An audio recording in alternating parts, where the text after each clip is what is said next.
왜 우리가 많은 노력을 했는데 상황이 개선되지 않는가? 선진국의 저출산의 원인과 한국적인 저출산은 조금 다르다. 가족 정책에 썼던 GDP 대비 비중이 다른 선진국에 비해서 3분의 1 정도밖에 안 되거든요. 어느 정도였냐 보면 아직은 사람들의 어떤 행동을 변화시킬 만큼은 아니다. 엄청난 재정 지원을 했음에도 불구하고 왜 출산율 반등이 안 이루어졌냐. 저출산 지원 정책을 시행을 하게 되면 아이를 적게 낳고 더 많은 지원을 한다.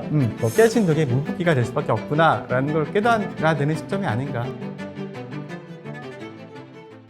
정책적인 측면에서도 말씀해 주셔서 조금 더 이제 깊게 들어가 보도록 하겠습니다. 우리나라에서 왜 저출산이 해결되지 않는지, 그리고 우리는 이런 것들을 어떻게 해결할 수 있을지, 혹시 다른 나라에서는 이런 저출산 시대를 어떻게 이겨내고 있을까요? 프랑스는 이제 출산율을 높이기 위해서 친가족 정책을 세울까라는 고민들을 많이 해요. 그래서 어떻게 보면 아이를 키우는 가족들, 수평적 평등성이라는 가족 정책을 쓰더라고요. 그래서 내가 아이를 2명 키우고 이쪽 가정은 아이를 안 키웠을 때 뭔가 나는 아이를 키우는 것 때문에 더 내 소득에서 더 많은 것들을 지출하잖아요. 그래서 이런 부분들을 어떻게 더 지원해 줄 것인가에 대한 그런 부분. 어떤 출산율보다도 가족을 이루고 아이를 키우는 사람들에서 어떻게 할 건가. 그래서 뭐 가족 수당도 주고 뭐 세제 혜택도 주고 아니면 여러 가지 이런 부분들에 대해서 많이 고민을 하는 것 같고요. 또 하나는 이제 그 가족 제도에 대한 어떤 그 근본적인 고민들도 많이 하는 것 같아요. 프랑스 같은 경우는 이제 동거하는 비중들이 되게 많이 늘잖아요. 그래서 이런 부분들은 어떻게 가족으로 받아들일 건가에 대한 고민들을 해서 실제적으로 친가족 정책을 쓰면서 또 젊은이들이 결혼이라든가 가족에 대해서 느끼는 새로운 어떤 패러다임들도 이 제도 안에서 받아들이려는 정책들을 해요. 교수님 프랑스 말씀하셨으니까 저도 프랑스 얘기를 하나 해볼게요. 프랑스의 세제 정책이 되게 중요해요. 아까 말씀하신 것처럼 프랑스는 동거가족에게도 일단 합법적인 가족과 동일하게 세제 혜택을 부여하거든요. 근데 또 하나 우리나라와 프랑스의 결정적인 차이가 뭐냐면 우리나라는 소득세를 개인 베이스로 부과합니다. 근데 프랑스는 그렇지 않고 가족 베이스로 부과해요. 제가 무슨 얘기가 되냐면 우리나라 이제 여기 머니 인사이드고 이 채널이 좀 있으면 이제 뭐 연말정산 얘기 이미 했겠나? 그러면 이제 부부가 있으면 도대체 공제를 누가 얼마를 받느냐 되게 중요한 문제 이슈가 되잖아요. 골치가 아프잖아요. 근데 이제 프랑스는 어떻게 돼 있냐면 전소득을 합친 다음에 이걸 반으로 나눕니다. 나누어서 그 소득에 대해서 한계세율을 적용을 해요. 그러니까 우리나라 같은 경우에 남편이 굉장히 소득이 높아요. 아내는 소득이 없어요. 그러면 남편이 엄청나게 높은 한계세율을 받죠. 네. 그런데 프랑스는 어떻게 되느냐? 전체 가구 소득의 절반으로 줄기 때문에 한계세율이 뚝 떨어지는 거죠. 사실 우리나라도 이런 정책 하면 돼요. 하면 되는데 그럼 세법을 바꿔야 되는 그런 문제가 되는데 아마 정권이 마음 먹으면 일단 세제에 대한 이해가 충분히 있다고 하면 여야가 합의해서 이 정도 소득세제 정책은 좀 바꿀 수 있을 것 같거든요. 교수님 말씀 들어보면 이제 우리나라는 이제 프랑스와 달리 아이를 키우면 일단 세제적으로 이제 불이익을 받을 수 있는 확률이 높아지겠네요. 그렇죠. 일단 동거는 인정이 안 될 뿐만 아니라 그렇죠. 결혼했을 경우에 이제 한 가구의 소득이 예를 들어서 연간 소득이 1억이에요. 근데 남편과 아내가 5천만 원씩 버는 부부와 남편이 1억이고 아내는 소득이 없는 경우 봤을 때 세금 부담 차이가 확연하게 크게 나거든요. 이런 것들도 사실은 가족 친화 정책이 아닌 거죠. 네, 이런 것들도 충분히 개선의 여지가 있다 이렇게 말씀드릴 수 있을 것 같습니다. 남편이 1억을 벌고 아내가 안 버는 게 둘이 5천만 원씩 버는 것보다 불리한 거죠? 불리한 거죠. 세금 측면에서는. 네. 훨씬 세금을 많이 냅니다. 네. 고소득층이 맞벌이 해야겠네요. 프랑스 쪽에서 그 가족 수당이라는 게 있어요. 아이를 낳게 되면 이제 아이한테 수당을 주는데 전 놀란 게 이게 1937년부터 시작이 됐더라고요. 그래서 꽤 오래됐어요. 그래서 우리가 어떻게 보면 프랑스의 어떤 출산 정책에 대해서 되게 많이 쫓아오고 싶은데 그 역사가 너무너무 오래된 거예요. 그래서 우리나라는 2005년에 저출산 고령사회위원회가 생기면서 이제 얼마 안 됐잖아요. 20년도 안 됐잖아요. 이제 이런 상황에서 지금 당장 뭐 작년에 얼마를 투자했으니까 당장 이렇게 늘어나야 된다고 생각하는데 가족 수당이라든가 자녀 세제라든가 이런 부분들이 되게 장기적으로 이루어졌다. 그러니까 이런 외국의 정책이 그냥 갑자기 올해 탁 만들었더니 애가 막 났던 게 아니라 이런 사회 분위기 이런 게 한 몇십 년이 지나면서 이게 결과가 출산율이 올라가는 거지 우리가 좀 너무 이제 급하게 모든 걸 이제 본다. 어떻게 보면 우리가 장기적인 관점에서 볼 필요가 있다. 그래서 저는 이제 특별한 정책도 중요한데 장기적인 어떤 정책적인 지원 이것들이 너무 중요하다라는 말씀을 드립니다. 최근에 언론에서 주목하고 있는 게 헝가리 사례도 있어요. 그렇죠. 저도 네. 관심 있게 보고 있습니다. 헝가리에서는 이제 첫째 자녀를 낳으면 저리 대출을 해주고 둘째 자녀를 낳으면 그 중에 일부를 탕감해주고 셋째 자녀를 낳으면 전체를 다 없애주는 그런 정책을 이제 시행을 해서 파격적인 정책이죠. 네. 그러니까 이제 자녀 수에 연동한 인센티브 정책을 핀 건데 이제 앞으로 그리고 나서 헝가리는 출산율이 반등했다라는 지금 보고가 있긴 있거든요. 근데 얼마나 장기적인 트렌드가 이어질지는 좀 고민해봐야 될 문제이긴 하지만 저는 이것도 우리나라에서도 도입해볼 만한 문제라고 생각해요. 일단 그 신혼부부에 대한 저리 대출, 그다음에 자녀에 대한 저리 대출 수대 정책은 이렇게 시행이 됐으니까 이거 말고 그 우리나라 대학생들에게 대출 지원 정책이 있습니다. 든든 학자금 대출이라고요. 이게 어떤 대출이냐면 소득 조건부 대출이에요. 그래서 이제 대학생 때 한국 장학기관으로부터 이렇게 일정 부분 대출을 받습니다. 이게 생활비를 써요. 그런데 이렇게 학생 때는 상환의 의무가 없고 졸업한 이후에 내가 직장을 잡아서 소득이 생기면 그때부터 상환 의무가 생깁니다. 그다음 그때 상환할 때는 일정 소득 이상이 되면 일부를 국세청에서 원천징수로 떼가요. 강제적으로 떼갑니다. 근데 이제 이게 만 60세까지 상환 의무가 있고 만약에 60세 도달할 때까지 내가 다 갚지 못했다. 그럼 그때 탕감이 돼요. 헝가리식 제도를 좀 도입해 보면 여기에 적용을 하면 만약에 결혼을 해서 자녀를 한 명 낳아요. 그러면 든든학자금 대출 중에 일부를 탕감해주고 둘을 낳으면 뭐 다 없애주고 이런 식으로 충분히 적용해 볼 수 있는 그런 여지도 우리나라도 있다. 뭐 그런 말씀을 드리고 싶습니다. 헝가리식 모델 말씀하셔서 최근에 이제 민주당에서 이번 총선 공약으로 발표한 것들 보면 비슷한 것들을 좀 도입하겠다고 하시더라고요. 과연 한국에서도 이런 모델이 아니면 이런 제도가 도입될 수 있을지 없을지 좀 관심을 가져보면 좋을 것 같습니다. 근데 이 선진국 사례를 보고 배운다는 건 굉장히 의미 있는 일인 것 같고 또 원래 슬기로운 사람은 앞 사람의 시행착오를 보고 배워서 자기 자신의 시행착오를 최소화한다 이렇게도 얘기해서 저는 선진국 사례를 꼭 공부해야 된다고는 생각합니다. 그러나 문제는 우리하고 벤치마킹을 할 대상 국가하고 예를 들면 한국하고 프랑스의 차이도 좀 인식할 필요가 있다. 사실 그 혼외 출산에 대한 이야기가 굉장히 요즘 많이 되고 있는데요. 프랑스는 혼외 출산율이 62% 정도 된다 그래요. 영국도 48% 정도. 영국이나 프랑스에서 혼외 출산한 아이들이 사춘기를 친구들하고 잘 지내면서 잘 성장할 수가 있어요. 근데 우리나라는 혼외 출산율이 거의 제로 아닙니까?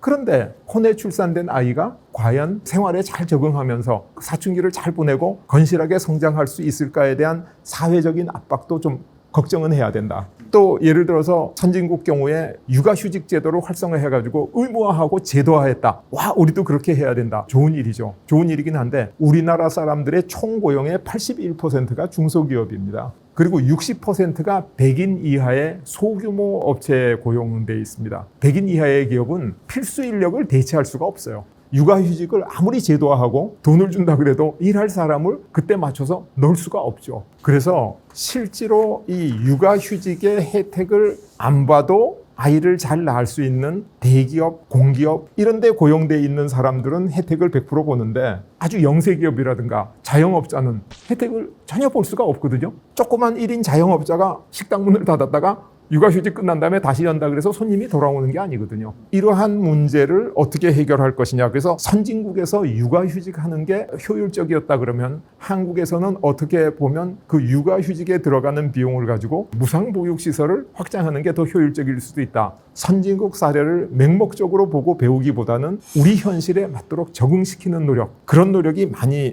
필요하지 않을까 그런 생각을 합니다. 카나다 같은 경우는 이거 되게 재밌는 스토리라고 말씀드렸는데 자영업자들도 육아휴직을 주더라고요, 정부에서. 근데 이제 자영업자들은 육아휴직을 할 수가 없어요. 내가 아이를 키우고 싶어도 내가 당장 오픈을 해야 되는데. 그래서 육아휴직 제도를 보면 이제 내가 카페를 운영하다가 아이를 키우기 위해서 닫으면 정부에서 이제 아마 고용보험이겠죠. 고용보험에서 이렇게 지원해주는 형태가 있더라고요. 그래서 이런 부분들도 사실 한국적인 관점에서 좀 고민해볼 필요가 있지 않을까. 우리는 모든 게 이제 임금 근로자 중심으로 이제 하다 보니 특히 이제 요즘 자영업자가 되게 많아지고 있잖아요. 우리나라 전체 경제에서 차지하는 비중이 아주 높은 걸로 알고 있는데 이런 부분들, 이런 것들도 한국적인 어떤 육아휴직 제도 이런 것들도 한번 고민해볼 필요가 있지 않을까 생각이 듭니다. 진짜 저도 자영업자들이 육아휴직을 쓸 수 있을 거라는 것은 생각도 하지 못했었던 것 같아요. 네. 우리나라에서도 뭐 육아휴직도 그렇고 아까 뭐 이제 부동산도 그렇고 또 보육도 그렇고 말씀하신 것처럼 저출생 이제 현상을 좀 개선하기 위해서 어떤 정책들을 안 한 건 아니잖아요. 근데 왜 이렇게 노력들을 해왔음에도 상황은 점점 더 심각해지고 있는 걸까요?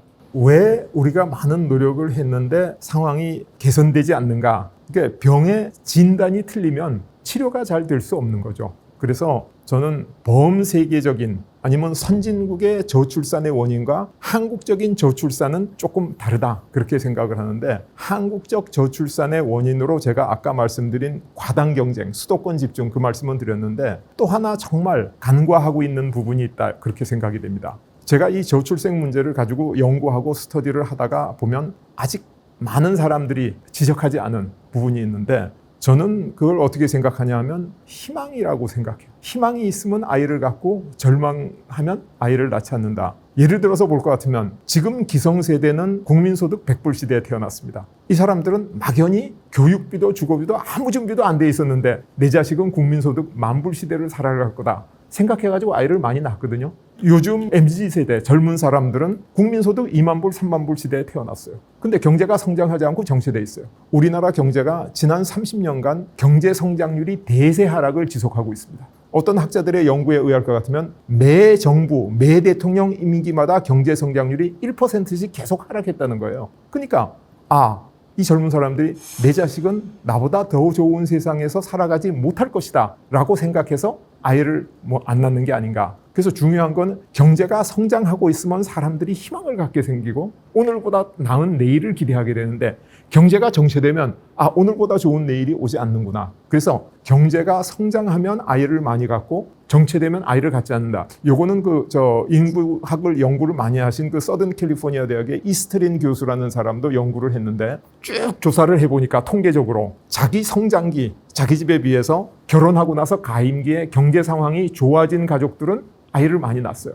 근데 경제 상황이 성장기에 비해서 나빠진 가정은 아이를 갖지 않더라. 이게 미국에서 아주 오랫동안 연구한 통계적인 결과입니다. 그래서 경제가 성장하고 발전하고 있으면 사람들이 희망을 갖고 아이를 낳게 된다. 경제가 정체되고 후퇴하고 있으면 아이를 안 낳게 된다. 그런 면에서 우리가 지금 돈을 얼마 줘서 보육비를 주고 주거비를 주고 이렇게 해서 아이를 낳게 하는 것보다는 경제 전체를 활성화해서 국가가 발전하고 희망을 갖게 되면 많이 낳게 된다라는 점을 우리가 좀 간과한 것 같아요. 그래서 사실 우리가 계산상으로 볼 것 같으면 한때 아이를 낳으면 보조금을 몇백만 원을 해주자 그랬더니 그거 가지고 아이를 낳을 사람이 어디서 몇천만 원을 해줘야 된다. 또 어떤 사람은 억대를 해줘야지, 몇 억을 해줘야지. 이렇게 해서 이제 유튜브에서 코미디언 같은 얘기를 하면서 이거 아무 말 대잔치가 아닌가 이렇게까지 얘기를 했는데 간단한 계산을 해볼 것 같으면 우리가 2022년도에 25만 명의 신생아가 태어났거든요. 근데 1인당 1억씩 지원을 해줬다면 어떤 형태의 지원이든지 총괄해가지고 1억씩 지원을 했다면 25조 원이 들어갑니다. 근데 우리가 그걸 높여서 52억씩 해줬다 그러면 50조 원이 들어가죠. 근데 이 25조 원, 50조 원은 출산율을 높이는 게 아니라 기존에 최소한으로 줄어들어 있는 출산율을 유지하는 데 밖에 쓰이지 못한다는 거죠. 그래서 우리 국가가 가지고 있는 예산으로 과연 이렇게 돈을 많이 주고 지원을 많이 해줘서 출산율을 올릴 수 있는가에 대해서 저는 상당히 회의적으로 생각하고 있습니다. 근데 저는 이제 아까 유 교수님 말씀하신 중에서 이제 이게 지속적으로 노력을 했다고 하는데 저는 그거에 대해서 좀 퀘스천을 보고 싶어요. 왜냐하면 우리나라가 가족 정책에 썼던 GDP 대비 비중이 다른 선진국에 비해서 3분의 1 정도밖에 안 되거든요. 그러니까 과거에보다는 많이 했어요. 근데 과연 그게 어느 정도였느냐 보면 아직은 사람들의 어떤 행동을 변화시킬 만큼은 아니다. 얼마나 적절하게 충분하게 했느냐에 대한 부분을 한번 고민해 봐야 될 거라 생각이 들고요. 두 번째 우리가 이제 김 교수님 말씀하신 게 저는 이제 저출산 문제가 사실은 인구가 유지되면 2.1이 넘어야 되잖아요. 근데 사실은 저는 우리가 출산율을 높인다는 거 하더라도 결국은 우리가 2.1은 넘기긴 쉽지 않을 거다. 우리의 목표가 사실 2가 아니라 1대잖아요. 근데 그런 얘기 뭐냐면 결과적으로 계속 인구는 줄 수밖에 없어요. 하고자 하는 정책의 방향은 2.1을 넘기면서 인구가 증가하는 게 아니라 감소는 하되 어떻게 하면 적게 감소하는 게 목표라고 저는 생각이 돼요. 그래서 저출산을 극복한다는 개념이 사실은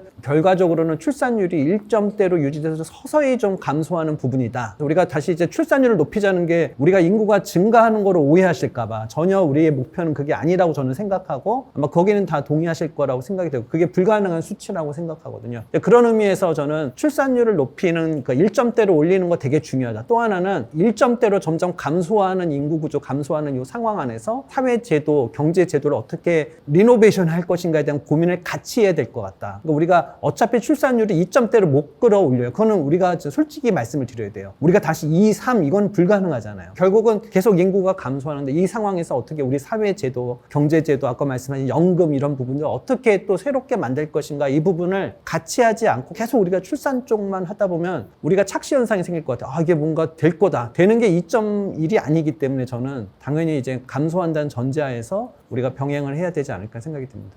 교수님 질문이 저출산 대책으로 엄청난 재정 지원을 했음에도 불구하고 왜 출산율 반등이 안 이루어졌냐? 재정 지원을 했어요. 자, 그러면 부모가 이렇게 느낄 거란 말이에요. 자, 그러면 이게 두 가지의 느낌이 생길 겁니다. 하나는, 아이 낳고 키우는데 이제 돈이 적게 들겠구나. 내 돈이 적게 들겠구나. 그러니까 이제 좀 많이 나을까? 이렇게 생각할 수도 있는데 또 한편으로는 이렇게 생각할 수도 있어요. 이제부터 정부에서 뭔가 혜택을 주고 돈을 주네? 그러면 내가 우리 아이에게 예를 들어서 교육 투자를 하든 그렇죠 하는데 내 돈이 적게 드네, 자부담이 적게 드네, 그럼 더 할까? 두 가지 생각이 동시에 작용을 할 텐데 지금 우리나라는 두 번째가 더미네이트 해버린 거예요. 그러니까 이게 사람들이 느끼기에 정말 아이 낳는데 돈이 하나도 안 드는구나 라는 쪽으로 되려면 교수님 말씀대로 더 파격적으로 지원을 더 해주거나 그렇게 한다는 건 사실 국가 재정 지원, 우리나라의 전반적인 GDP 규모라든가 정부 재정 규모를 봤을 때 그렇게 되면 뭐 다른 기관 재정 사업을 할 수가 없는 상황이기 때문에 불가능하다라고 생각을 하면 일단 받아들여야 되죠. 그러니까 한국의 부모들은 저출산 지원 정책을 시행을 하게 되면 어떻게 반응할 거냐? 그 돈을 받아서 우리 아이에게 더 많은 지원을 할 거다. 그러니까 아이를 적게 낳고 더 많은 지원을 한다. 그렇게 될 거니까 이거 이제 이렇게 해봐야 정말 아까 말씀하신 대로 깨진 독에 물붓기가 될 수밖에 없구나라는 걸 깨달아야 되는 시점이 아닌가. 저도 그렇게 생각을 합니다. 저도 이제 육아정책연구소에서 나온 이제 보고서들을 최근에 몇 편 봤는데 비슷한 연구 결과들이 나오더라고요. 요즘에 산후조리원이 되게 비싸거든요. 이제 공공산후조리원 같은 경우는 조금 싸요. 한 178만 원? 뭐 그 정도 이제 2주 묵는데 비용인데 많은 데는 최대 한 2천만 원까지도 있고요. 평균적으로 서울에서 한 300만 원 중반? 근데 그게 마사지 요금이 포함 안 된 거거든요. 마사지 10회 받으면 한 2, 300만 원 합니다. 그게 최근에 한 3, 4년 전부터 갑자기 많이 올랐더라고요. 근데 그게 아동수당 금액이 늘어나고 그리고 아이들이 태어난 지 얼마 안 됐을 때 이제 부모급여라고 해서 작년에는 뭐 50만 원? 그리고 올해는 이제 태어났을 때 이제 1년 되기 전까지는 월 100만 원씩 주는데 그런 것들이 도입되면서 더 올라가더라고요. 그리고 아동수당 금액이 올라가니까 아이들이 뭐 이제 만 3세에서 5세? 이제 어린이집이나 유치원 다닐 때 있잖아요. 교육비나 보육비로 쓰는 금액이 또 올라가고 그래서 정부에서 지원을 해줬을 때 애들 이제 맛있는 거 건강한 음식 먹여주기보다는 사교육비나 이런 데 더 많이 들어가는 것도 사실이다라는 생각이 이제 듣기는 했습니다.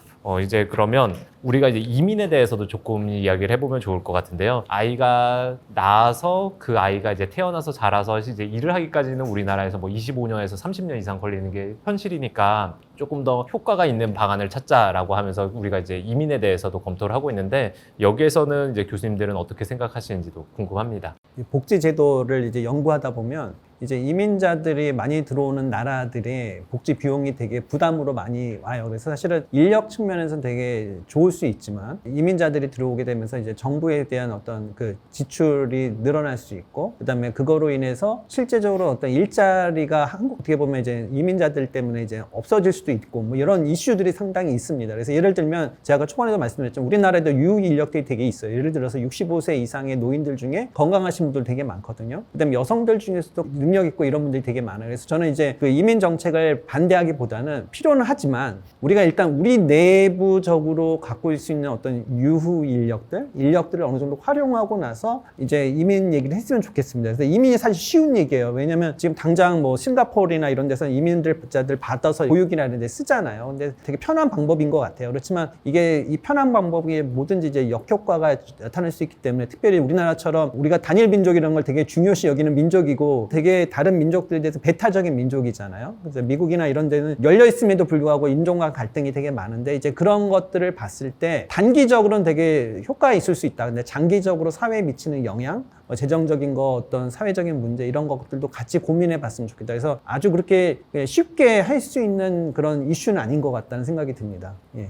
지금 김 교수님 말씀해 주신 데 대해서 저는 뭐 대부분 크게 보면 동의하고 있는데 사실 그 우리나라가 세계 최고로 하고 있는 지금 조선 분야라든가 반도체 분야의 필수 인력이 절대 부족합니다. 외국에서 우수한 인재들을 영입하지 않고는 대한민국이 가지고 있는 세계 최고의 기술력 또 산업력을 유지할 수 없다. 이런 면에서 저는 이민을 환영해야 된다는 데는 적극 찬성합니다. 그런데 우리가 이민을 어디까지 받아들일 거냐? 이민 받는 숫자가 우리가 가지고 있는 0.7대의 출산율을 개선할 수 있는 수준까지 가서는 굉장히 큰일 난다. 미국 같은 경우에 볼 것 같으면 흑인 인구 비율이 13%가 안 됩니다. 12.5% 정도 되는데 인종 폭동이 끊이지 않죠. 로드니 킹 사건이라고 흑인 폭동 때문에 LA 한인타운이 잿더미가 된 적 있지 않습니까? 근데 그런 흑인 폭동이 미국에 주기적으로 일어나고 있거든요. 작년에 그 프랑스에서 나엘이라는 알제리계 소년이 운전하다가 사살을 당해가지고 또 뭐 인종 폭동이 심하게 일어났었죠. 그래서 저는 이런 인종 폭동은 과거에 노예 제도를 경영했거나 식민지 제도를 실시한 제국주의자들이 저지른 원죄, 그리고 그 원죄로부터 혜택을 받은 후손이 갚아야 될 응분의 대가다, 이렇게 생각을 하고 있는데, 우리 조상들은 정말 선량하게 살지 않았습니까? 가해자가 아니고 항상 피해자였지 않습니까? 그런데 우리가 외국으로부터 이민을 대량 받음으로 인해서 이러한 인종 문제에 해결하기 힘든 갈등의 소지를 후손들한테 물려주는 것은 신중하게 생각할 필요가 있다. 그래서 그냥 이민 이게 특수 인력이나 과학기술 첨단 분야에는 좋고 상당히 열심히 문호를 열고 막 받아들여야 되지만은 대량 받는 것은 좀 자제할 필요가 있다. 그리고 이민 받는 것 외에 우리 대한민국 내에서 인구 문제를 해결할 수 있는 대안을 우리가 강구하고 찾아내야 된다, 그렇게 생각을 합니다. 한국에서의 인구 문제가 되게 심각해진 지가 오래됐고, 그리고 여러 가지 해법들도 크게 이제 개선되지 않는 상황에서 우리는 이제 골든 타임은 지난 건가요? 아니면 아직도 이제 기회가 있다고 보시는지 궁금합니다. 그래서 지금이 가장 좋을 때가 아니겠습니까? 항상 골든타임이 지났다고 생각하지는 않습니다. 왜냐하면 저희가 지금이라도 어느 정도 해야 될 거라는 생각이 들고요. 이제 골든타임이 지났다는 말에 내포된 거는 사실 우리가 이 정책을 더 이상 포기해야 되느냐에 대한 부분인데, 포기하면 절대 안 되는 부분인 것 같습니다. 그 부분은 저도 그렇고 다른 분들 동의하실 것 같은데, 근데 저는 이제 이 저출산 정책 이런 부분을 봤을 때 이제 두 가지를 좀 고민해 봤습니다. 아까 계속 말씀드린, 첫째는 우리가 저출산을 연착륙시키는 방법에 대해서 고민을 했지, 실제적으로 좀 솔직하게 얘기해 보자. 아까 죽음의 계곡인데 죽음의 계곡을 가지 않도록 어떻게 연착륙시킬 것인가에 대한 고민들, 솔직한 고민들. 두 번째는 우리가 이제 요즘 축소 사회라는 얘기 많이 하잖아요. 점점 줄어드는 인구 구조하에서 전 세계적으로 이런 데서 우리 사회가 어떻게 이노베이션을 할 것인가, 뭐 이게 뭐 기술을 활용하거나 사회 혁신을 이루거나 이제 이런 부분을 동시에 같이 고민하지 않으면 안 된다. 그래서 단순히 우리가 출산율에만 너무 집중하면 사회 구조 변화나 우리 제도, 아까 연금이라든가 뭐 의료보험이라든가 교육제도인가 이런 거에 대해서 전혀 신경을 안 쓰잖아요. 뭐 출산율 높일 수 있는 방법만 생각하다 보니까. 근데 결국은 이 두 가지를 같이 가야 되지 않을까. 그래서 우리의 대안이 하나도 놓치면 안 되는 거다. 그래서 연착륙을 어떻게 할 것인가, 사회제도를 어떻게 바뀔 것인가의 부분들도 같이 좀 고민해 봐야 될 것 같습니다. 대안에 대해서도 이제 교수님께서 말씀해 주셨는데요. 혹시 다른 교수님들께서도 생각하시는 우리나라가 나아가야 될 방향성이나 아니면 대안이 있으면 소개해 주시면 좋을 것 같습니다. 아까 제가 말씀드린 것처럼 왜 이렇게 출산율이 줄었냐에 대한 두 가지 중요한 원인 중에 하나가 산화 제한 정책이다, 이렇게 말씀드렸잖아요. 동일한 논리를 적용하면요, 출산율 올릴 수 있어요. 어떻게 하면 되냐면 자녀의 자질을 항상 못 시키게 하는 거예요, 강제로. 근데 우리나라에서 그랬던 경험이 있죠. 전두환 정권 때 맞아요. 사교육 금지했잖아요. 과외 못하게 과외 하고 금지하고. 그랬었죠. 기억납니다. 예. 또는 아예 대학 입시를 로또로 하는 거죠. 그러면 뭐 공부 열심히 할 필요 없어요. 그냥 로또로 딱 내가 어느 대학 갈지 결정이 되면 부모들이 여기에서 최소한 대학 입시에서만큼은 고민 안 할 겁니다. 물론 대학 가서 사교육이 생길지 모르겠지만 그런 정책을 필 수가 없죠. 지금은 도저히 때가 어떤데, 근데 어떻게 과외 금지를 하겠어요. 그것도 못할 뿐만 아니라 자녀의 퀄리티가 증가해야 되잖아요. 전반적으로 인구가 줄면 아까 교수님 말씀하신 것처럼 한 명당 일하는 한 명이 생산성이 예전보다 몇 배 이상 올라가면 사실 그 문제가 해결될 수 있거든요. 어떤 부모가 자녀에 대한 투자를 못하게 하는 방법은 불가능하기 때문에 저는 어떤 식으로 출산 지원 정책을 하더라도 부모의 반응이 자녀의 자질을 높이는 쪽으로만 간다면 이 정책은 더 이상 뭐 효과가 없다라는 말씀을 드리고 싶어요. 그래서 이제는 좀 발상의 전환이 필요하다, 그런 말씀 좀 드리고 싶습니다. 그래서 아까 교수님 말씀하신 것처럼 목표가 출산율을 높이는 쪽이 아니고 어떻게 하면 이 인구를, 지금 현재 인구를 효율적으로 효과적으로 잘 인구정책 관점에서, 경제정책 관점에서 활용할 수 있을지에 대한 어떤 근본적인 패러다임의 변화가 필요하지 않을까, 그런 생각을 합니다. 그래서 여기 이 문제에 대해서 나름 인구 경제학을 공부했던 사람으로서, 연구했던 사람으로서 고민을 많이 했었는데, 그러다가 우연하게 김태일 교수님께서 쓰신 이 책을 보고 그다음 김태일 교수님께서 말씀하신 이모적 사회에 대한 얘기를 듣게 됐어요. 근데 이제 이게 제가 이해하기로는 그 이모적 사회라는 것이 결국 은퇴를 좀 늦추고 건강한 노년을 맞이해서 일을 좀 더 많이 하자. 그렇게 되면 자연스럽게 연금 문제도 조금 해결이 되고요. 그다음에 전반적으로 경제 성장률이라는 것이 결국 얼마나 인구와 그다음에 자본을 많이 투입해서 생산을 많이 할 거냐의 문제인데, 은퇴를 좀 미루면 더 많은 사람들이 일을 하게 되고 그러면 경제 성장률도 올라가는 효과가 있거든요. 네. 그래서 그 뭔가 힘든 시기를 잘 좀 이렇게 극복해 나갈 수 있는 하나의 좋은 대안이 되지 않을까라는 생각이 들었어요. 그래서 김태희 교수님께서 이 아이디어를 좀 더 자세하게 설명해 주시면 우리 구독자분들에게 좀 도움이 되지 않을까 싶은데요. 감사합니다. 제가 10년 전에 이 출간한 은퇴가 없는 나라에 처음 소개했는데 안타깝게도 아직 정부의 정식 정책으로 채택되지가 않아서 시행을 못하고 있는데, 은퇴가 없는 나라에 제가 주장한 이모작 사회에 대한 개념을 간단하게 말씀드리면, 인구 문제의 본질은 양적 변화가 아니라 질적 변화다. 일하는 경제활동 인구분에 부양받는 고령자 인구 비율이 나빠지면 이 사회가 무너진다. 그래서 아까도 제가 한번 말씀드린 것처럼 우리나라가 1999년 이전에는 최소한 3명 이상이 일해서 1명을 부양했는데, 앞으로 2030년이 지나면 1명이 일해서 1명을 부양하는 시대가 온다. 그러면 젊은이들의 허리가 휘어지는 게 아니고 부러진다. 이 문제를 해결하지 않으면 아까 그 송 교수님이 말씀하신 우리나라의 연금, 의료보험, 모든 사회의 안전망이 붕괴된다. 그래서 이걸 해결해야 된다는 거죠. 그래서 해결책은 경제활동하는 일하는 인구 1명이 3명분의 일을 해야 되는 거죠. 근데 8시간 일하던 사람 보고 24시간 일하라 그럴 수는 없는 거 아닙니까? 근데 방법이 있습니다. 사실은 경제활동 인구 1명이 똑같은 능력을 가진 인공지능 로봇 2대 데리고 일을 하면 3명분의 일을 해낼 수 있는 거죠. 이걸 아주 한마디로 쉽게 얘기하면 4차 산업혁명이다, 이렇게 얘기할 수 있죠. 4차 산업혁명이 원활하게 진행이 돼가지고 경제활동 인구가 인공지능 로봇을 많이 데리고 일하게 되면 이 문제가 해결되는데, 문제는 4차 산업혁명의 진행 속도보다 저출산 속도가 훨씬 빨라서 아까 여러 교수님들이 말씀하신 죽음의 계곡, 경제활동 인구는 작고 부양받는 사람은 크고, 그래서 우리 사회가 붕괴되는, 거기에 도달한다는 거죠. 그래서 그 점에 착안해가지고 제가 이제 이모작을 얘기한 거는, 우리 사회가 1명이 일해서 1명을 부양하는 시절이라는 것은 다시 말해서 2명이 일해서 2명을 부양하는 얘기인데, 부양받는 2명 중에는 조금 젊은 장년층이 있고 더 나이가 많은 노년층이 있다는 거죠. 우리나라에서 가장 경제활동을 왕성하게 하는 경제활동 인구는 25세부터 54세까지 30년 동안 일을 합니다. 이 30년 일해가지고 55세 이상을 부양하는데, 55세부터 74세까지 저는 장년이라고 부르고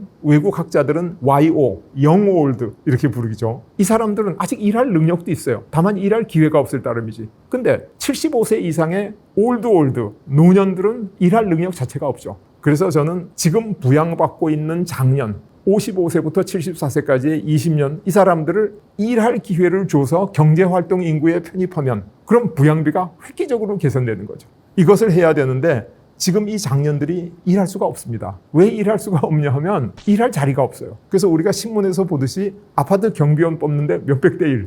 그죠? 그리고 뭐 이 사람들이 할 수 있는 게 그냥 취로 사업으로 환경 미화 일부 도와주는 것 외에는 일할 수 있는 기회가 없거든요. 그러면 일할 수 있는 기회가 없는 사람한테 어떻게 일을 시키냐? 근데 우리가 이제 25세부터 54세까지의 이 경제활동 인구 보면 이 사람들이 하는 일 중에 젊은 사람들이 잘할 수 있는 일이 있고 나이가 좀 들어서도 잘할 수 있는 일이 있습니다. 이것을 발달 심리학에서는 플루이드 인텔리전스, 유동지능과 크리스탈라이즈드 인텔리전스, 결정지능 이렇게 부르는데, 유동지능을 필요로 하는 직업, 아주 창의적이고 치열한 계산과 그다음에 막 패션 감각과 그다음에 막 어떤 추리력과 이런 걸 가지고 일할 수 있는 유동지능은 젊은 사람들이 잘할 수 있습니다. 근데 일반 행정이나 관리나 상담이나 이런 거는 나이 든 사람 훨씬 더 잘할 수 있어요. 왜? 나이가 들수록 사람들이 이해심도 커지고 인내력도 생기고 이 세상의 판단력도 좋아지고 그렇기 때문에 젊은 사람들이 가능하면 유동지능을 많이 필요로 하는 이공계,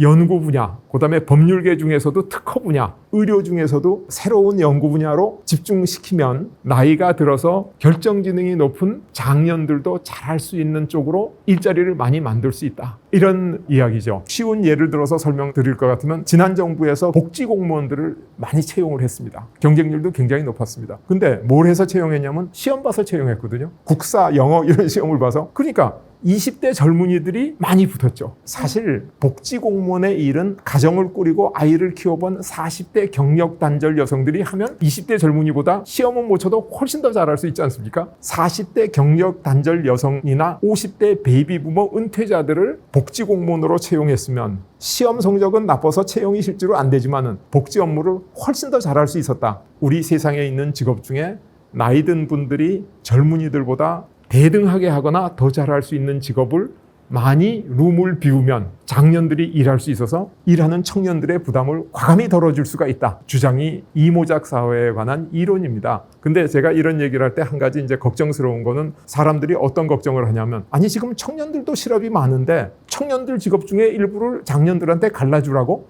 그럼 청년들이 직업이 더 줄잖아. 이렇게 얘기를 하시는 분들이 있는데 그건 사실 그렇지 않습니다. 예를 들어서 정년 연장을 하면 청년 실업이 생깁니다. 분명히. 그런데 지금 이 청년들한테 유동지능을 필요로 한 4차 산업혁명이라든가 국제적인 분야의 교육을 잘해두면 거기서 직업이 많이 생깁니다. 그래서 새로운 사람이 공급돼야 직업이 생기는 거지 직업이 있고 사람이 공급된 적은 단 한 번도 없다. 영국에서도 인클로저 운동이라 그래서 농촌에서 있던 농노들이 전부 대도시로 와가지고 산업혁명이 일어나고 직업이 생겼거든요. 우리나라도 60년대, 70년대 잠재 실업까지 비율이 50%가 넘었습니다. 많은 실업자를 기반으로 해가지고 우리나라 산업이 일어났고 과거 얘기뿐만 아니라 미국의 실리콘밸리 같은 경우에도 디펜스, 군수산업이라든가 우주산업 쪽에서 연구비를 줘서 교수가 연구를 많이 하고 학생들이 같이 연구를 해서 인력이 공급이 되니까 산업이 생겼거든요. 그래서 앞으로 우리가 젊은 청년들한테 유동지능이 필요로 한 일모작 직업으로 가도록 하면 거기에 더 많은 직업이 생길 수 있다.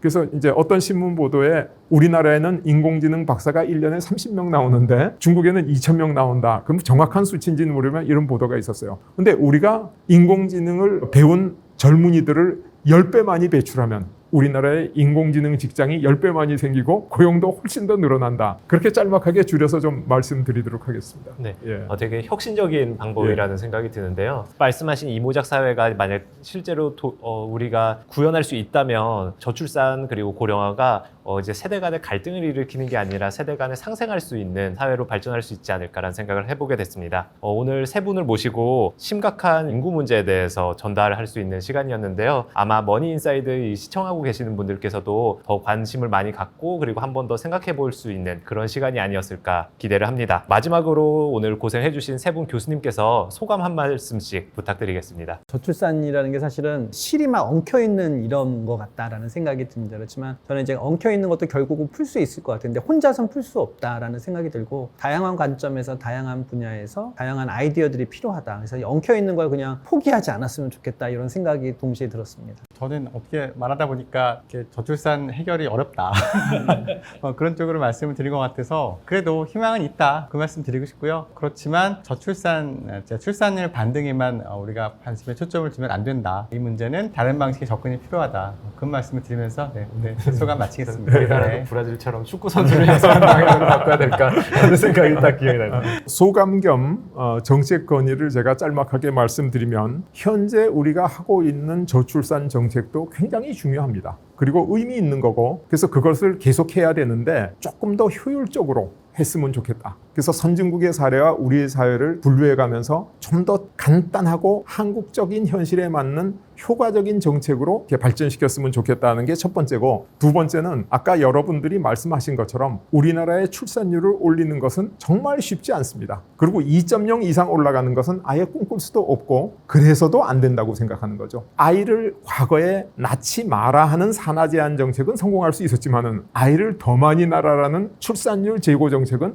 사실상 성공하기가 굉장히 어렵습니다. 그래서 제가 제안했던 이모작 사회로 가서 더 오래 건강하게 열심히 일해서 고령자들이 일해서 청년들의 부담을 줄여주는 그런 사회로 가자라는 게 두 번째 제 제안이고 세 번째는 아까 여러 번 제안됐듯이 우리나라의 교육비, 주거비 모든 문제가 과당 경쟁에서 나왔는데 이 과당 경쟁을 해소할 수 있는 가장 효과적인 방법은 수도권 집중을 해소하는 겁니다. 근데 지금까지 우리나라의 저출산 정책에 수도권 집중 해소가 없었거든요. 그래서 이 세 가지 기존의 정책을 효율화하고 이모작을 실시하고 수도권 집중을 줄이는 이 세 가지로 우리나라의 인구 문제를 해소해서 우리가 선진국으로 아주 안정적으로 발전할 수 있는 기반을 마련할 수 있지 않을까 그렇게 생각을 합니다. 그래서 우리나라의 청년들, MZ세대, 연애를 포기하고 결혼을 포기하고 출산을 포기하는 3포 세대 이거는 행동으로 보여준 비명이고 절규라고 생각됩니다. 젊은이들한테 너무 이렇게 부담을 안 줬으면 좋겠다는 생각이 듭니다.